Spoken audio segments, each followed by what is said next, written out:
What is up, guys, and welcome back. So now you can see that we have added a new subdomain name, s3.completewpcourse.com. This root is under subdomains /s3.completewpcourse.com. What I have to do, I have to just hit files, and it will take me to the new files page where I have to move to the file manager. Okay, here it is. I have to just click it, and it will take me to the file manager where I have to just add that file, the WordPress file. I'm going to go to the subdomains right here, and here should be my subdomain name.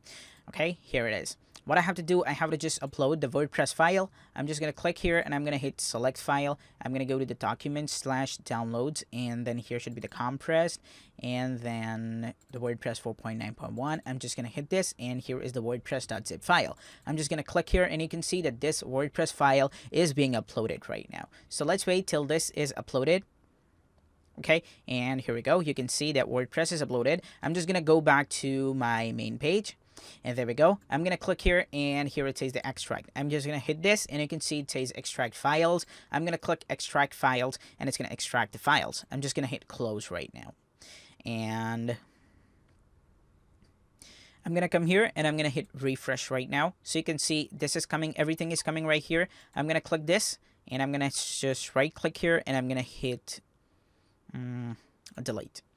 Script trash and delete and confirm. And you can see it has been deleted. Now let's see if our website is running. So I'm going to click s3.completewpcourse.com, and let's see if this is running. So it is giving 404 page not found. We have to wait for some time, like 5 minutes or 10 minutes, not more than that. And when it is done, I'll be back. So I'm just pausing my video right now. So here it's been like more than 10 minutes, I think. Let's go ahead and let's see if everything looks good right here. Okay, this is done. So here I have to just select the English United States. I'm going to hit continue, and it's going to take me to the new page right here. I'm going to hit let's go, and there I have to enter the database name and everything. So I'm going to go back to my database. Here I'm going to select my SQL database, and I'm going to close this window right here, and this as well. Okay, now here what I have to do, I have to copy this database name. I have to just come up and I have to paste it right here. Okay, same like this, I have to copy the database username, and then I have to paste it right here. And now I'm pausing the video, so I'll just enter the password right now, and then I'll enter the database host. The database prefix should be WP-S3. Okay, don't leave it as WP because we are installing so many databases into it, and leave the database host to be localhost. Then we have to enter the password. So I'm just pausing my video right now.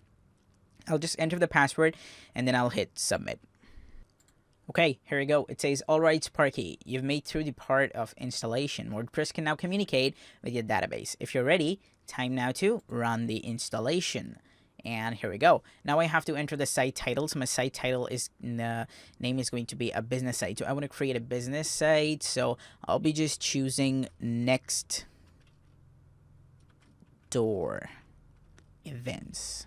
So I want to create a website for this, okay? I'm just done with this.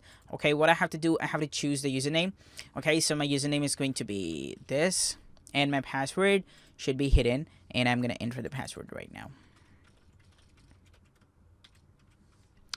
And now I have to enter the email address, and I have to just, I'm not discouraging the search engine. Why would I? Okay, I'm just going to click install WordPress, and now you can see that WordPress should be installed right now. So I'm just going to go ahead and I'm going to hit login, and now you can see that I'll be taking to the login page. And now here I have to enter the username, and then I have to enter the password right here.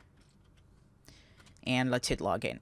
And you can see that here we are in the login section, and now here in the next video, we'll be working up with the main stuff, and then we'll install the Divi theme that we downloaded. That is the best theme, okay? And then we'll be moving forward. So stay tuned, guys, and bye-bye.